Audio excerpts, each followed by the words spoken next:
Hello, everybody. Welcome to the second day here of the West Virginia Cybersecurity Expo. I am Patrick Smith, and I'm going to be your tour guide in this particular session.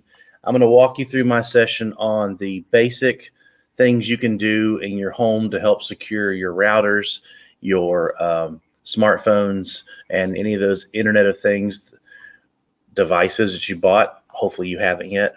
So let me go ahead and share my screen here and get us ready. So I am Patrick Smith. If you need to get a hold of me or ask me a question after you've watched this stream, you're more than welcome to go ahead and send me an email at smith288@mctc.edu, because maybe you're watching this live now and you didn't get a chance to ask your question, or you're watching this after the fact up on YouTube. So feel free to reach out. And this is a beginner's guide to securing your home devices. I wanted to make sure I had some sessions here in the Expo for, not super advanced technical people, but things that could go ahead and be great advice for individuals who just wanted to go ahead and lock down their networks, lock down their systems. And what's great about this is, just because this is a beginner's guide for people at their house and personal use, the majority of these things also translate to small businesses, translate to advanced users. These things are going to echo out. Like if you take classes on Security Plus, you're going to hear these things being needed to be done to your business, being needed to be done to all advanced systems. So the great thing is everyone is kind of on the same level playing field in this particular presentation. So we're going to talk about three key areas of your home devices that are out there. We're going to talk about the wireless network, or the router typically you're dealing with. We're going to talk about your smart devices, such as your phones, your tablets, that type of thing. And then we're going to talk about Internet of Things devices. So I'm going to show you all a demonstration here momentarily of an actual router so I can show you some of these key areas. But things you should do. And like I said, these apply to many, many different disciplines across the security spectrum. Change the default passwords on that device. Things are much better now than they used to be. But typically, if you used to buy a Linksys router, it was common knowledge that that at one time the password was either username and password, either admin, or just admin, no password, or username was blank and then password was admin. It took a hacker 10 seconds to pull up a book online and actually find out what that was. So you need to change that information.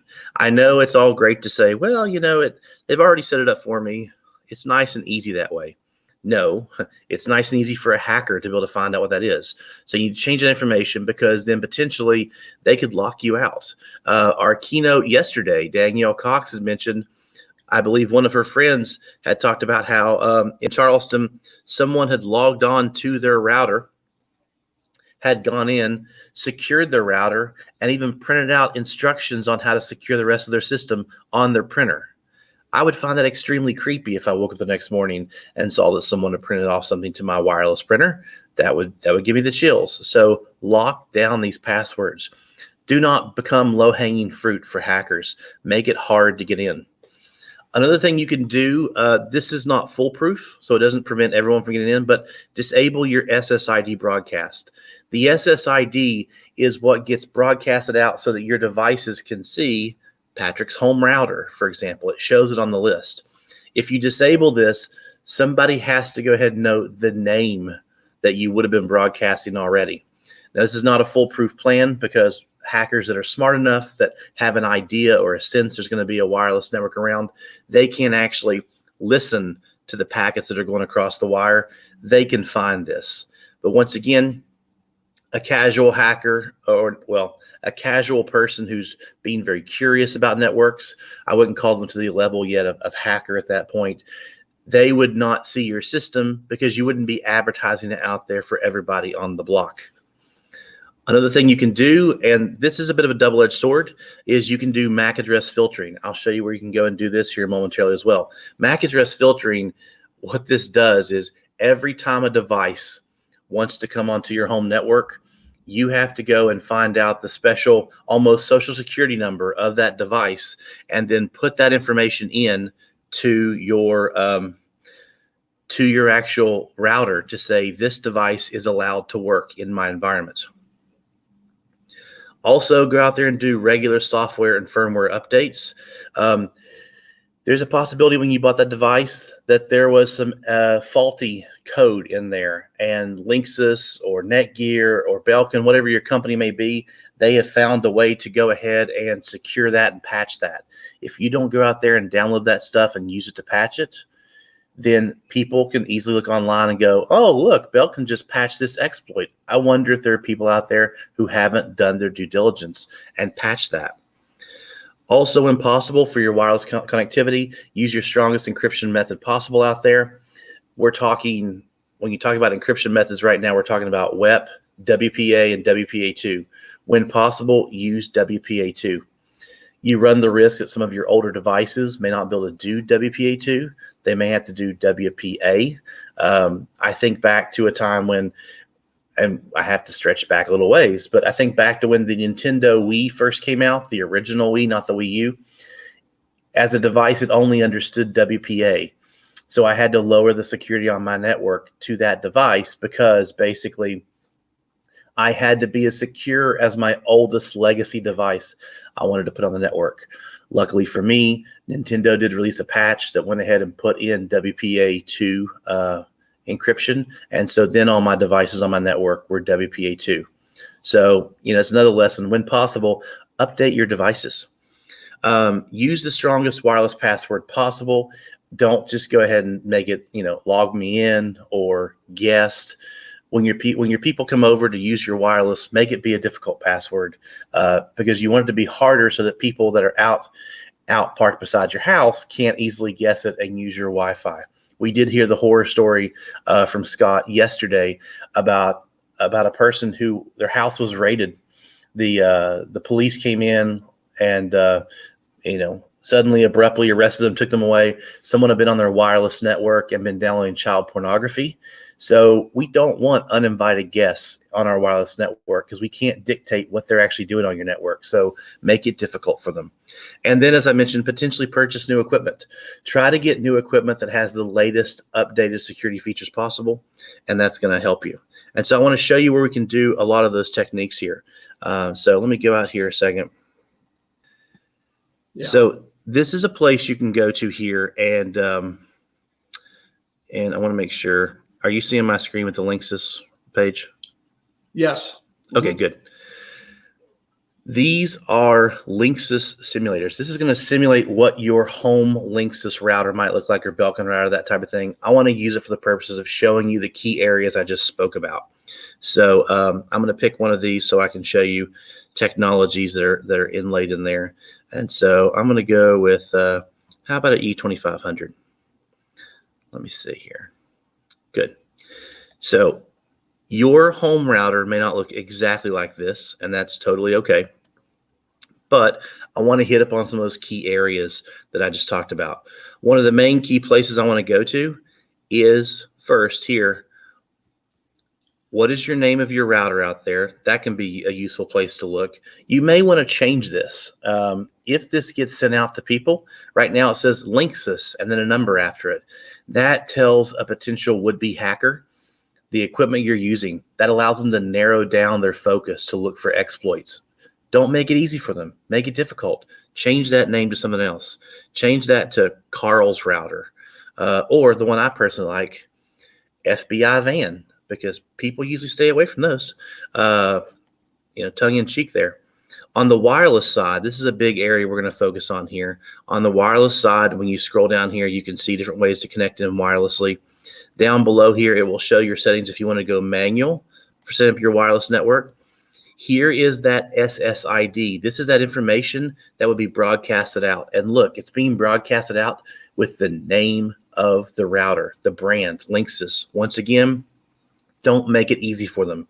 If you have to broadcast your SSID, change the name of something else that's harder for someone to figure out what type of equipment you're using. Because if they can narrow that down, then they can try to narrow down what they can do to exploit your equipment. So right here below this is the SSID. We can disable this.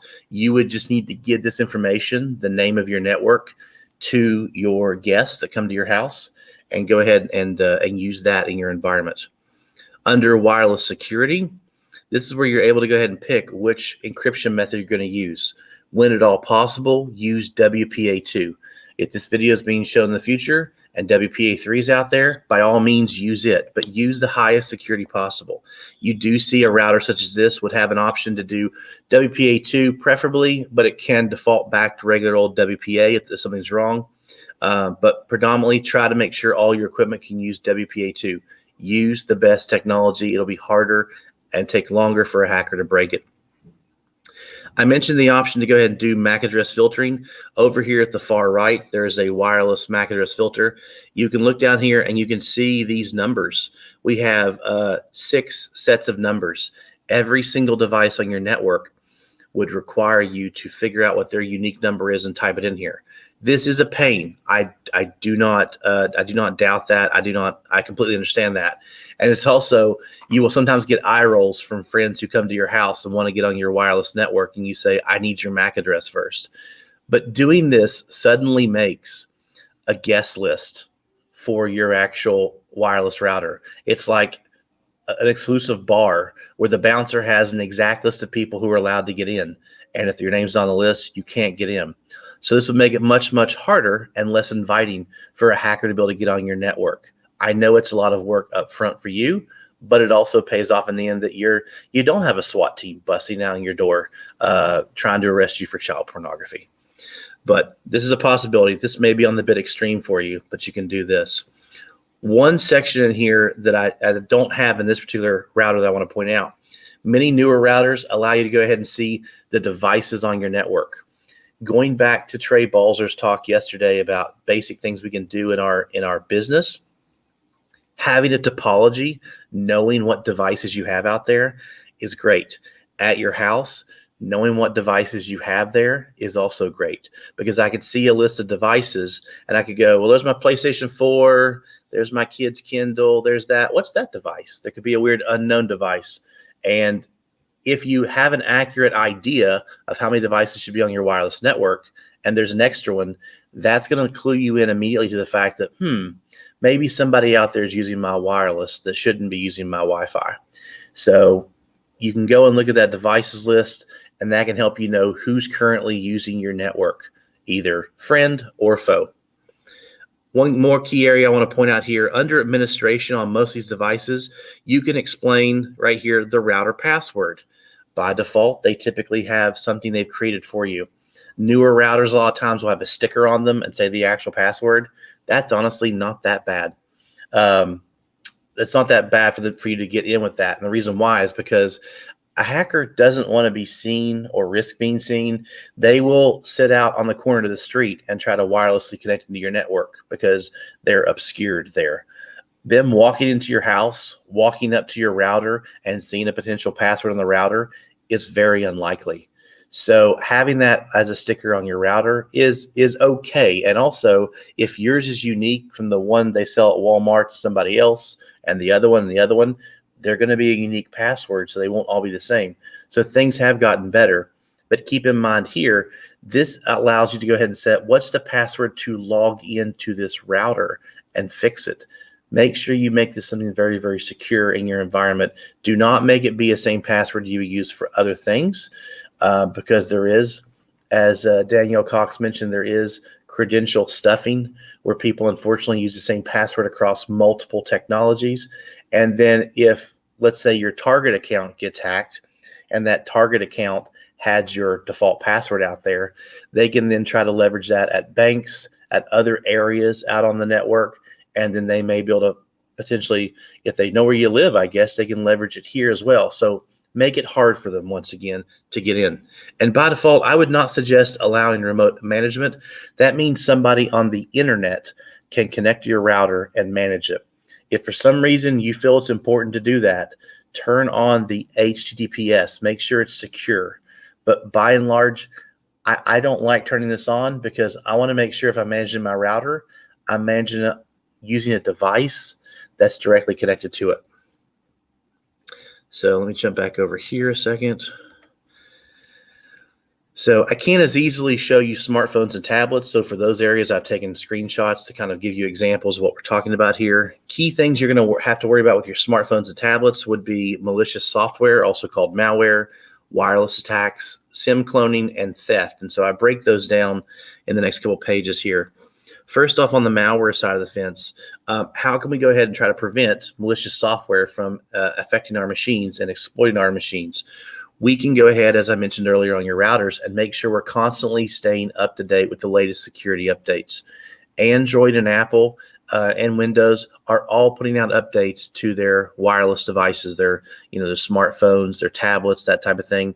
Stay up on those. There's a reason they are patching stuff. And hackers can easily go out there and look at the patch information, whether you do or not, and they can see the exploits that have been fixed. They don't mind to do a little homework if they're going to get some sort of monetary gain.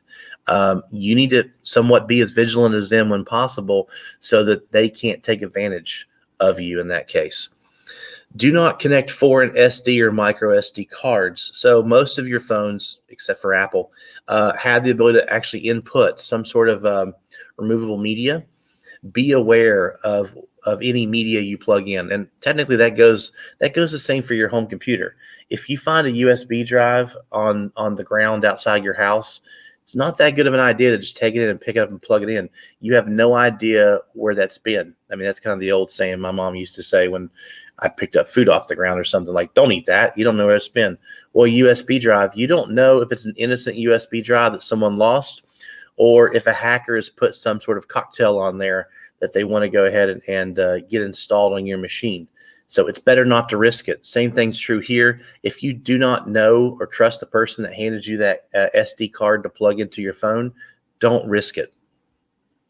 Make sure when possible you put on antivirus or security programs on that machine so that you can go ahead and keep it safe. Many people these days have a negative opinion on antivirus. I just want to go out there and say antivirus will not defend you 100% of the time.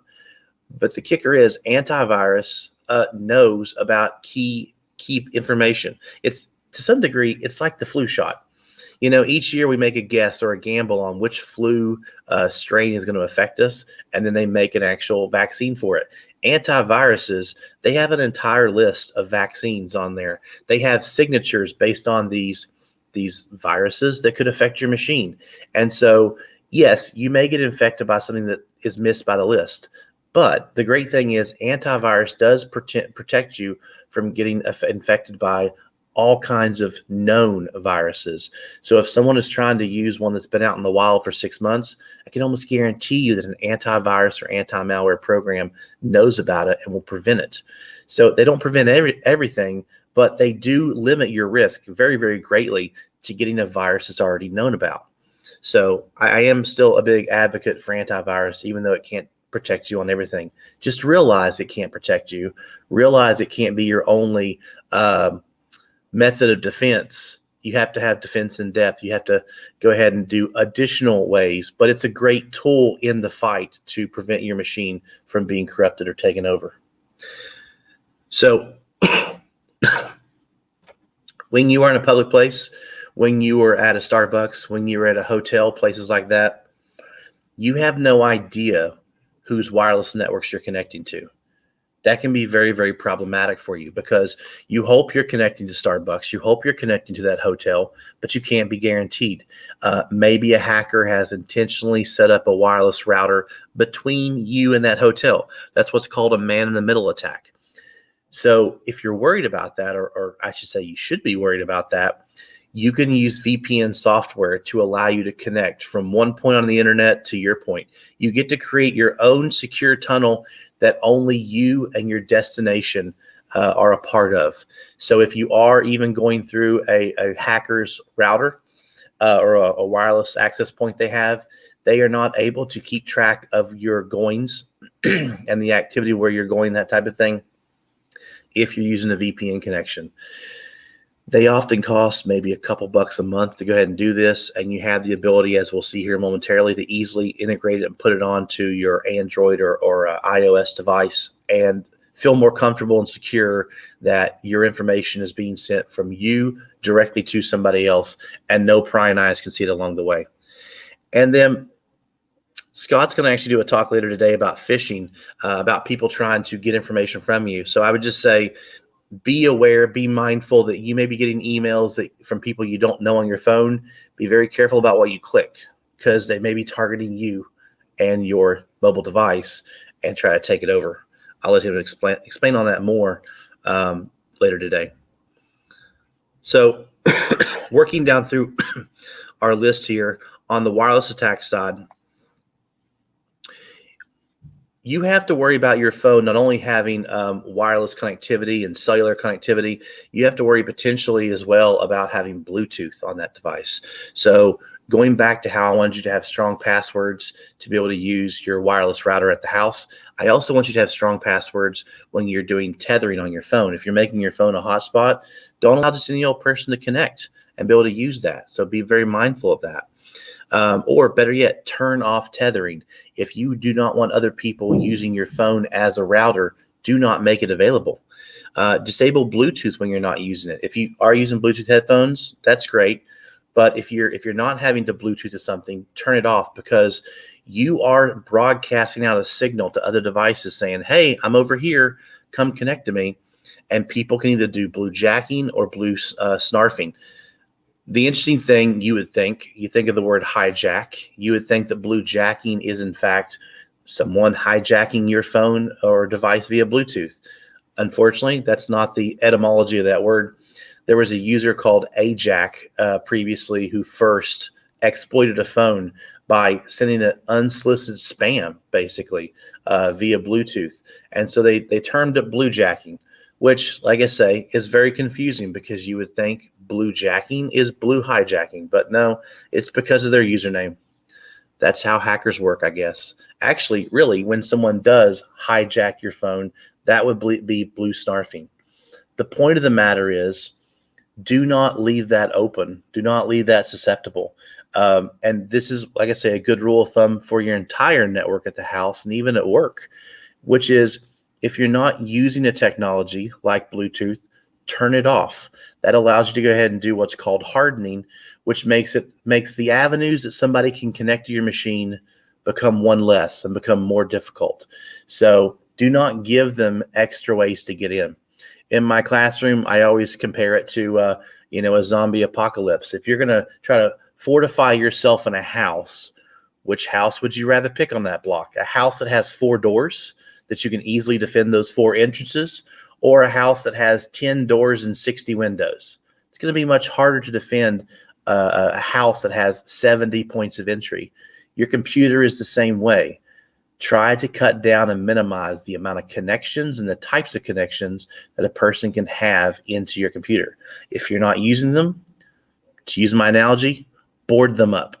Make it to where they cannot be used easily, so that's one less entry point for a hacker, or in my analogy, a zombie.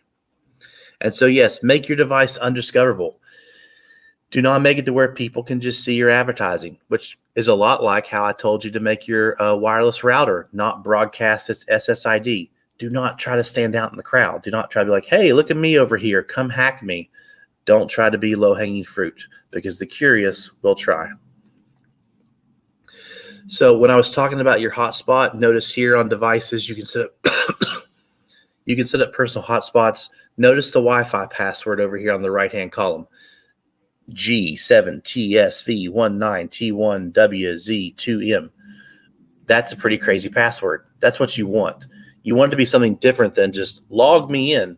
Don't make it easy, or else someone's going to hijack. Well, they're at least going to ride on your coattails for free, your particular cellular connection. So do not allow them to easily connect. I can't tell you the amount of times I've been on planes before, and I've been turning my phone on to airplane mode, and I see 15 or 16 different hotspots all turned on. And, I'm turning my phone on to airplane mode, but I'm curious how many of those people actually have secured their hotspots and not made it something very, very commonly known out there in the environment. So make sure you're not doing that. I know it's a bit inconvenient for you to have to read this off to somebody, and it's difficult and hard to understand what it means, because it's a cryptic password, but you want it to be cryptic for the bad guys too. So, people say it's inconvenient to wear a seatbelt, but it saves lives. In this case, this is inconvenient to have such a weird cryptic password. It will save you bandwidth and potentially save you a hacker getting into your machine. And then also both of your phones, whether you're actually, you see the option there for Bluetooth on an Apple device there, it says on, you can go there and turn that off. On like an Android device, you can also go into your settings and turn off that Bluetooth to make you less susceptible if you're not using it. I completely understand if you have a pair of Bluetooth headphones on, great, leave Bluetooth on. If it's sitting in your car while you drive and you're not utilizing it, turn off the Bluetooth. If you're at work and you're not using your phone, turn off the Bluetooth. You don't know where someone's trying to attack you. It could be the place you least suspect. This is an area that doesn't get talked a lot, I don't think. But in your phones, we all have these things called SIM cards. They're little tiny chips that basically identify our phones and allow us to talk in an encrypted manner to our cellular carrier.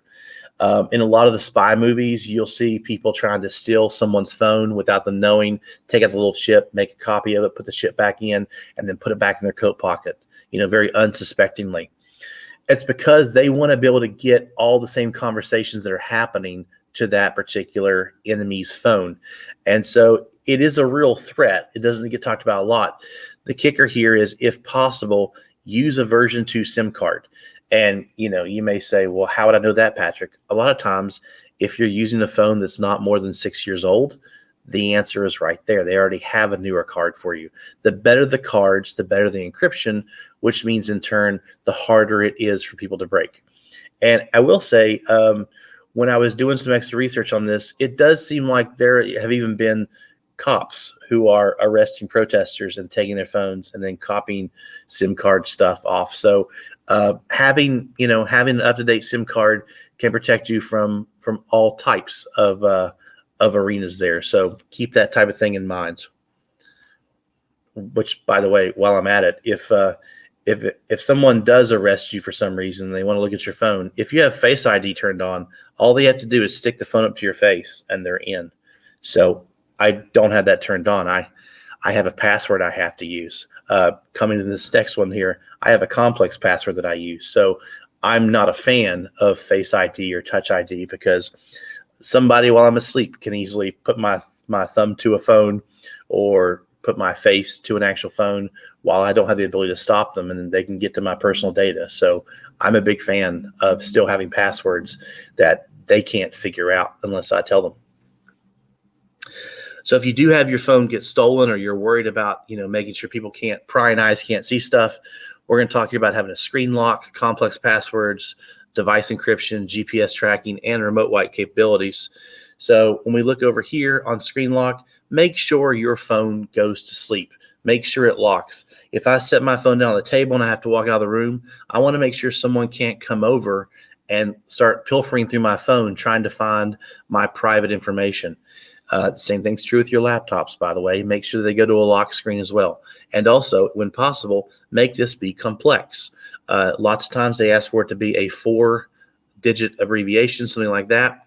Instead, go in and turn off simple passcode and make it be something longer.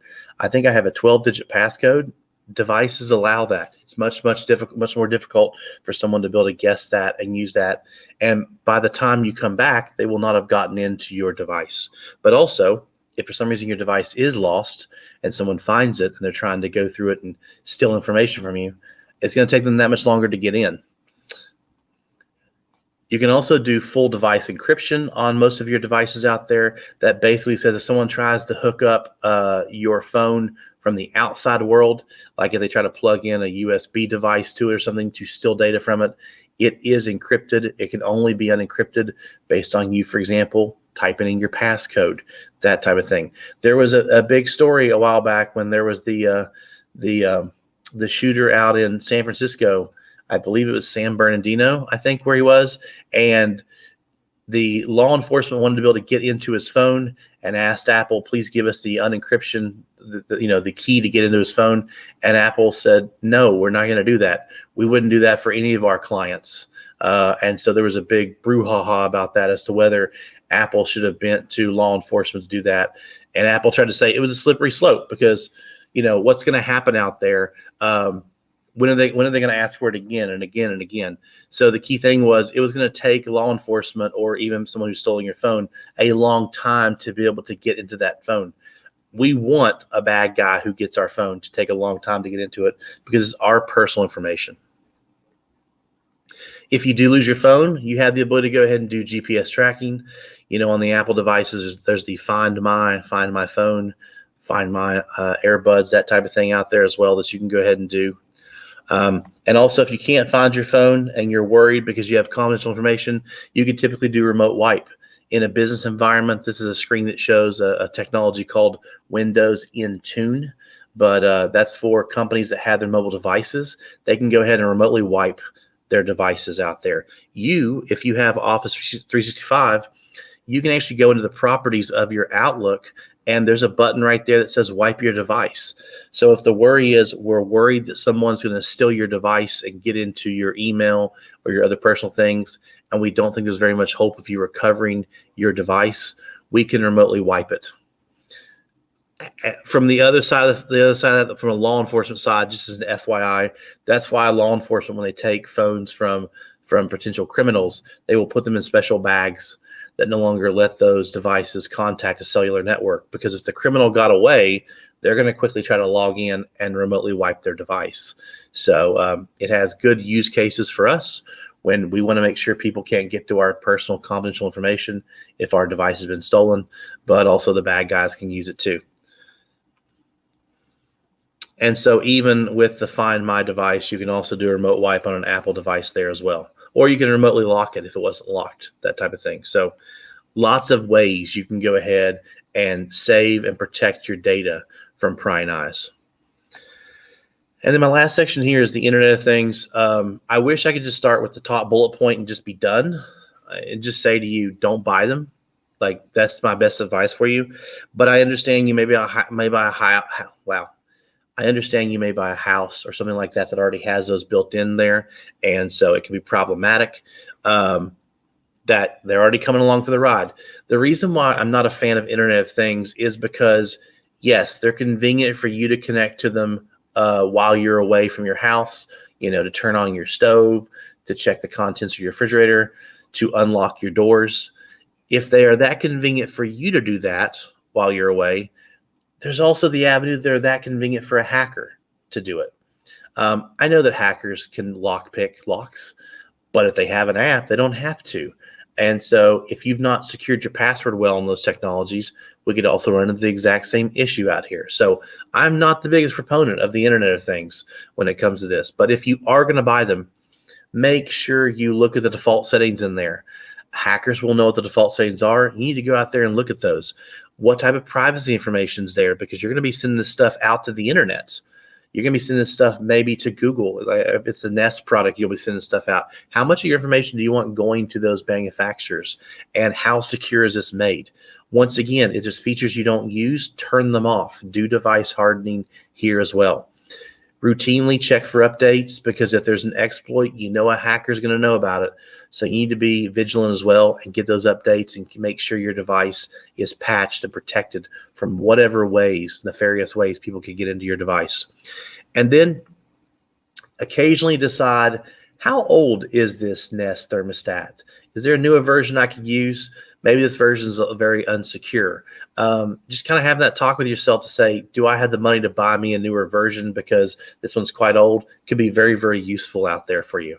And the last thing, keep in mind that the vendor always has to be on. There was a big issue a couple months ago where some Internet of Things devices were at a company, and the company had gone bankrupt. And people by default were not going to be able to connect to those devices anymore.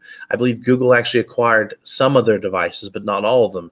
So keep in mind, when you suddenly have, it's much like video games, when you suddenly have a device or a product that has to always be on, that has to always connect to a server out there, if that company's server ever goes down or they go bankrupt, then you're going to lose that ability. And luckily, the key to my house never disappears out of my pocket.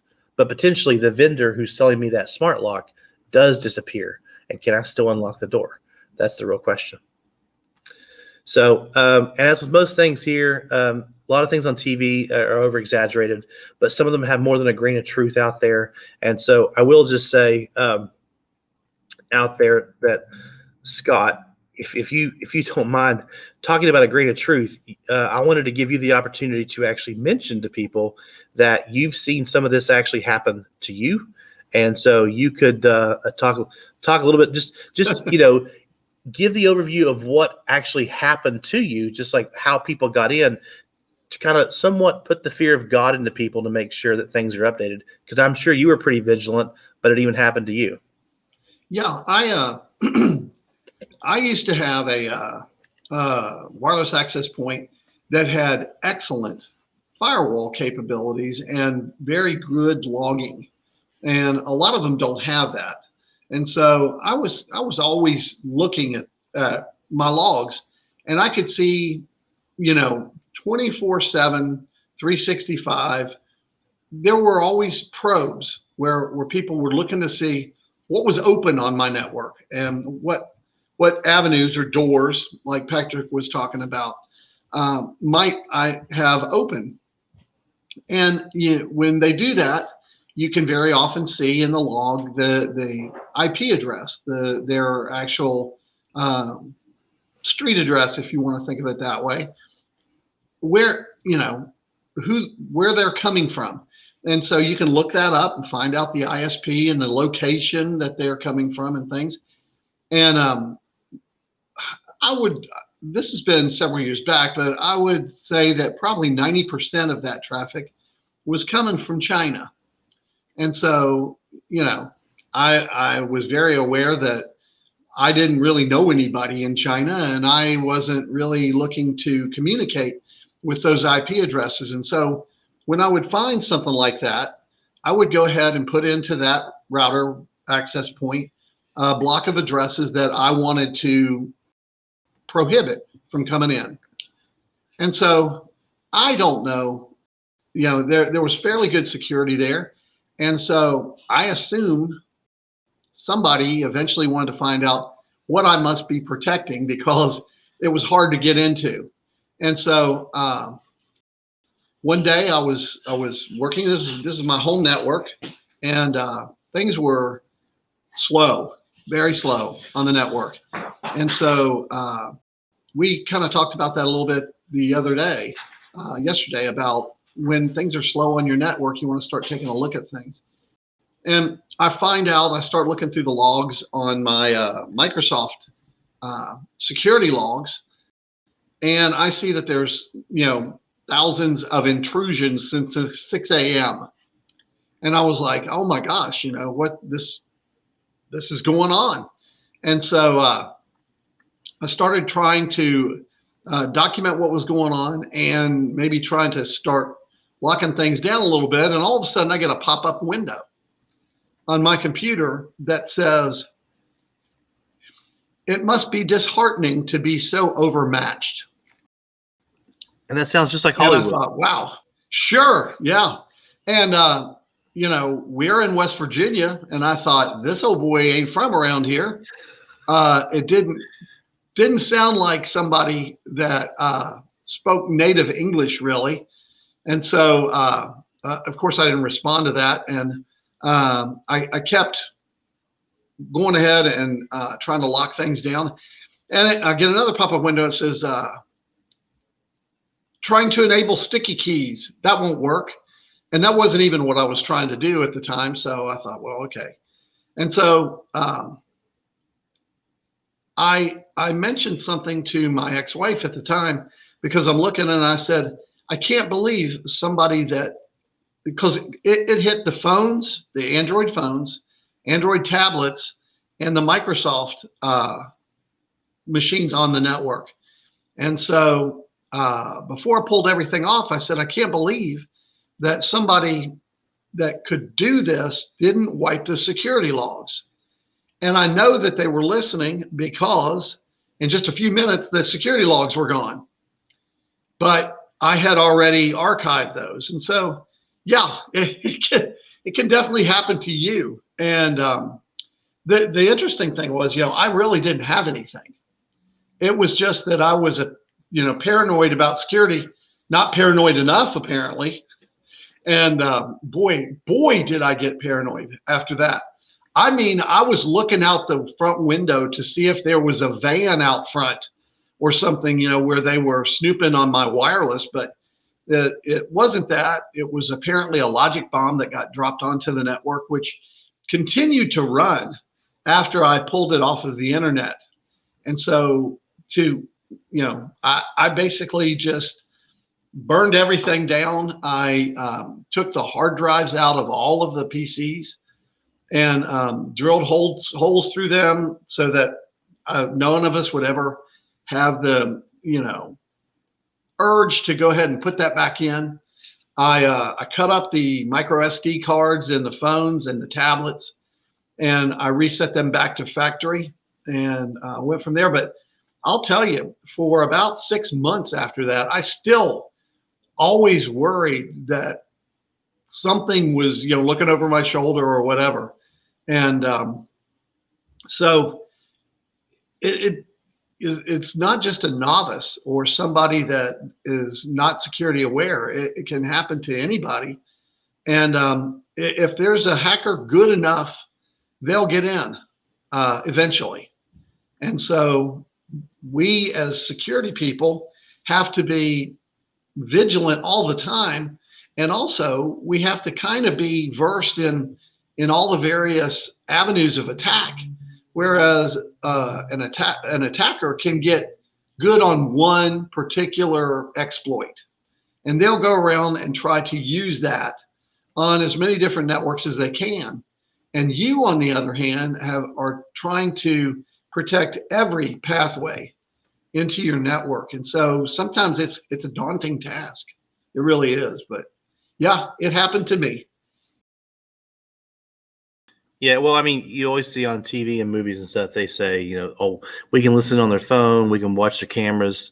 That's not all Hollywood. I show in my security class that Kevin Mitnick did show at that German conference he was at, that there's a piece of malware he can easily install, and he can see things and hear things. Now turn your camera on. Yeah, so it is not just make believe anymore. It's real. So we want to be vigilant so that we don't be surprised when we get that stuff installed, or it doesn't get installed on us, and that type of thing. But if anybody has any questions out there, feel free to go ahead and put them in the YouTube or the Twitch chat, and we'll gladly answer them for you.